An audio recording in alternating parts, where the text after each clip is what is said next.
llegar ahí en esa región. Vamos entonces a presentar a nuestro invitado, varios temas que están en la mesa aquí en Mirada Económica. De inmediato, José Gregorio, decano de la Facultad de Economía y Negocios de la Universidad de Chile, expresidente del Banco Central. Bienvenido a Mirada Económica. Hola. Un placer. Buenas tardes, ¿qué tal? A ver, lo primero, quizás lo que a la gente hoy día más le preocupa, José, tiene que ver con este tema de las cuentas bancarias, los datos bancarios que se perdieron por ahí por la web. Al parecer hubo el robo de 14.000 datos bancarios de las tarjetas de clientes de diferentes bancos. Tú fuiste presidente del Banco Central. En nuestro país, ¿está preparado hoy día para resistir ciberataques del nivel que pueden venir? Dejé hace 6 años el Banco Central y la verdad que la velocidad a la que avanza la tecnología de los hackers y la tecnología de seguridad es asombroso. Esto no es una cosa, es muy difícil poder decir hoy día estamos en la frontera porque mañana aparece un nuevo hackeo. Es súper importante ir suficientemente rápido y la verdad que y cuando uno habla con los expertos hay una fragilidad y un temor mundial generalizado por dos cosas. Primero porque hay una gran dependencia de los sistemas informáticos y por otra parte hay una cantidad de hackers por el mundo.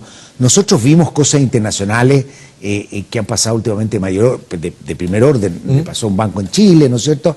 Entonces hay siempre bastantes cosas de vulnerabilidad. Uno normalmente cuando habla con los técnicos te dicen, sí, la semana pasada estuvimos defendiéndonos de un ataque. Entonces hay muchos ataques que no se conocen, no se hacen. O sea, permanentemente los encargados de IT en los bancos, en las instituciones financieras, están dedicados permanentemente a bloquear estos ataques.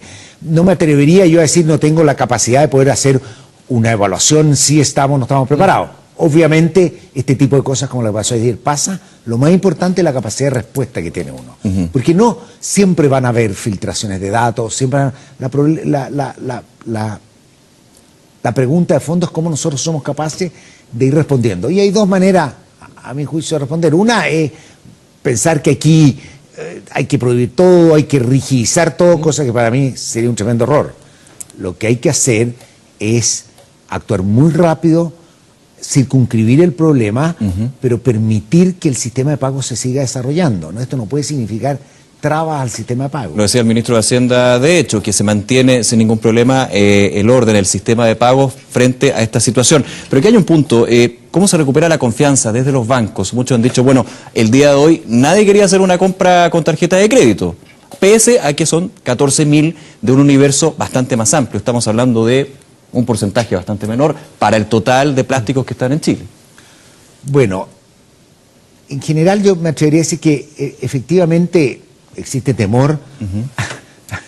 A mí de la mañana se me perdió por un rato la billetera. Yo dije, el peor día para que uno se le pierda porque no voy a poder hacer ni un trámite en el banco, nada. Pero la verdad que al final la encontré. Pero hay preocupación. Creo que no hay que sobredimensionarla. Creo que primero que nada tiene que haber una cosa de prudencia de nosotros mismos, los usuarios. No somos los responsables finales, y en eso también hay que ser. Pues aquí muchas veces pasa un error y es uno el que tiene que ir a hacer la cola, ir a recuperar las cosas. O sea, esto no es responsabilidad de los clientes, no es responsabilidad del usuario. Mucho la mano a los clientes. No tiene que cargársele la mano. Yo hacía un ejemplo hace poco, viendo hace unos años, un banco por error mandó a todos los clientes cartolas equivocadas. Y la respuesta fue que ahora las cartolas en muchas instituciones, por seguridad, llegan con clave. Claro. En vez de fortalecer el sistema para que ese error no ocurra, terminamos nosotros usando clave, que use el root, sin los últimos dígitos del root, los 4 últimos, los 3 primeros. O sea, la verdad que ahí nos terminan, a los clientes, nos terminan cargando la mano. Una cosa que yo creo que es bien interesante, y siempre uno tiene que pensar, hay seguridad y hay maneras. Primero, el sistema de tarjeta tiene y cuenta con seguros cuando uno no hace las transacciones. Entonces, algunos de ustedes tendrán pago en Spotify, en Amazon, y tienen inscrita su tarjeta. Y eso es pura confianza. Y si hay un error y hay un cargo que no corresponde, uno lo avisa y se arregla. Puede tomar tiempo, a veces hay... Pero el sistema funciona y yo creo que... ¿Aquí es más engorroso? Aquí es súper engorroso. Sí. El sistema de tarjeta en Chile es muy eficiente, el sistema de transferencia. comparado cuando uno Sí. compara con otros países, pero no el el de sistema pago. de tarjetas es muy engorroso y es muy importante que tengamos un sistema suficientemente flexible, porque eso que permite, entre otras cosas, permite más competencia en el mercado de compras digitales, donde uno puede elegir y no tiene que estar cada vez entrando, ingresando y haciendo cosas bastante más engorrosas. Estamos en una, yo creo que no hay que sobrereaccionar, yo creo que esto destapa cosas de seguridad. ¿Hay lecciones aquí? Yo creo que hay cosas de seguridad, Ya. yo creo que hay que hacer todavía una evaluación seria de qué fue lo que pasó, dónde están los errores, que hay que fortalecer y cómo asegurar un sistema que va a seguir avanzando. Si vamos a tener los blockchain, las bitcoins, si vamos a tener otros medios de pago, y si nosotros pensamos que los vamos a retroceder poniendo más trabas, la verdad es que vamos a quedarnos atrás de muchos desarrollos que son beneficiosos para la gente. José, vamos a la coyuntura económica. Hemos visto durante los últimos días que quizás este tono de esta famosa guerra comercial como que ha bajado un poquito el calibre. A ver, Estados Unidos que, sobre todo su presidente, que con anuncios rimbombantes, incluso en algún minuto amenazó con extender a todas las importaciones chinas la alza de aranceles. En las últimas horas llega a un acuerdo con la Unión Europea. El cobre comienza a recuperarse, lo hemos visto en la última semana prácticamente. El dólar vuelve o retrocede. Como que este anuncio, estos últimos días que fueron tan complicados, con reuniones en La Moneda incluso, se anunciaban quizás que incluso proyecciones bastante de parte de Alfonso Suet, que eran bastante pesimistas CPC. respecto a lo que venía con la economía. Esto como que se puso la pelota en el suelo ahora. Mira, hay dos cosas. En primer lugar, la guerra comercial es una historia muy fácil para los economistas explicar de todo lo que pasa. Por favor. Entonces, ¿qué está pasando? La guerra comercial. Vamos. ¿Qué es que decimos? Bueno, la guerra comercial. ¿Y qué pasa con el dólar? La guerra comercial. Todo tiene culpa, todo se centra O sea, se en- aplica el La verdad concepto, que- digamos. La verdad que es un exceso. Ya. Un exceso. La guerra comercial hasta ahora es menor. La guerra comercial fue aplicada a 34.000 millones de dólares de comercio con China. Acero aluminio. Y eso fue 0,2% del comercio mundial. Y no es que se borra, que se le ponen restricciones. Esa es la primera cosa. Después, efectivamente, se anunció con 200.000 millones de dólares y después Trump dijo a todas, vamos a llegar como a 500.000. Pero la verdad que hay dos cosas que son importantes. La primera es que no es sencillo. Y yo creo que parte de lo que está pasando en Estados Unidos tiene que ver con que no es trivial llegar y poner restricciones, porque hoy día el mundo produce los bienes en cadenas de valor alrededor de todo el mundo.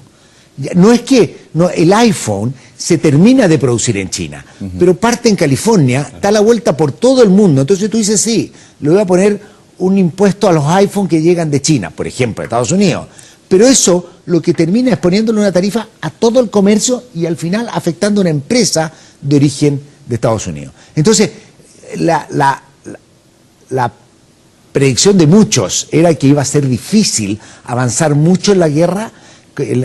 Hubo algo de guerra, o sea, había batallas, ¿no es cierto? Pero Amenaza. no, De y uno de también otro hubo lado. batallas, partió con paneles solares y Sí. siguieron cosas y el acero, pero su extensión iba a ser más limitada. Y es un poco lo que estamos viendo. Lo que vemos nosotros en el caso de Europa ayer, que a mí me llamó la atención leer la declaración, que es una declaración en la que está bien decir no vamos a tener guerra con Europa, pero la declaración era que el comercio es bueno, que hay que profundizarlo. Toda otra historia. Y bueno, Como bipolar. Sí, claro, una cosa que se nos despertó se de nos puso buena. libre mercadista. Algunas cosas. El acuerdo con Europa fue bien notable, porque en el fondo se despeja cualquier posibilidad de guerra de guerra comercial con Europa. Se hacen cosas que también pueden ser muy positivas, que es un arreglo de resolver problemas en la Organización Mundial del Comercio, de hacer reforma, o sea, volver a este sistema multilateral que es muy positivo.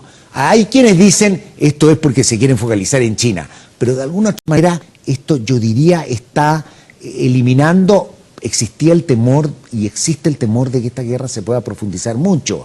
Probablemente no tanto, viene elección en Estados Unidos. Sí. Entonces, es como, yo diría, esta guerra es una guerrita. Paño frío. La segunda cosa que yo creo que es importante, que es lo que yo decía, todo tiene la culpa, pero el cobre, si a mí me dicen qué ha sido el principal factor que ha movido el precio del cobre en el último tiempo, primero tengo que decir no sé, porque los economistas sabemos poco, y sobre todo en precios de activos, o sea, es como tratar de contar, pero si uno dice el cobre, ¿qué es lo que está moviendo? Primero siempre existe la posibilidad, y había muchos analistas que decían que iba a estar más bajo este año, y antes cuando llegó a su récord probablemente subió mucho, eso es un factor. Y después se ajusta, lo mismo pasa con las acciones. La segunda cosa que es muy importante es que el cobre se mueve inverso con el dólar. Entonces cuando el dólar en el mundo, cuando el dólar está muy fuerte, el dólar cae, el cobre cae. Porque el dólar vale mucho, claro, y el cobre vale menos. Y con un dólar acá que está en 650. Porque el dólar mundial se ha estado moviendo mucho. Entonces nosotros tenemos que el dólar mundial en el mundo se empieza a fortalecer, todas las monedas emergentes se empiezan a debilitar y también empiezan a caer los precios de los commodities. Lo mismo pasa en las últimas semanas que hemos visto, parte importante ha sido algo de apreciación del dólar, de depreciación del dólar, se debilita un poco, nuestras monedas se fortalecen, el dólar también, el cobre sube. A mí me parece eso una historia un poco más plausible que decir que esto es un problema que tiene que ver con la guerra, porque la guerra comercial, para que tenga efectos particulares sobre el cobre, no sobre otros commodities, en particular el petróleo, para que la guerra comercial tenga efectos sobre el cobre, uno tiene que estar esperando un colapso en China, si uno le pone número a esto. Y la verdad que China efectivamente puede ser afectado por la guerra comercial, China va a crecer algo menos, pero el mundo, si nosotros vemos las últimas proyecciones del Fondo Monetario Internacional en julio, no hubo ningún cambio en sus proyecciones, las proyecciones de consenso está todo súper estable. Entonces, la verdad que cuesta contar historias de que todo viene por la guerra comercial. Los economistas a veces tendemos a exacerbar algunos fenómenos, pero yo diría que hoy día se empiezan a alejar un poco las señales de que además esta guerra puede ser demasiado intensa, e incluso lo que teníamos hace un par de semanas atrás no es una cosa que va a provocar el descarrilamiento de una economía como la economía chilena, que tiene bastantes mecanismos para absorber estos malos escenarios internacionales. Vamos a la primera pausa, Nicolás José. Volvemos en segunda aquí en Mirada Económica. A ver, con un tema que es preocupante. Nuevamente se rebaja la calificación crediticia de nuestra economía. Lo revisamos a la vuelta aquí en Mirada Económica.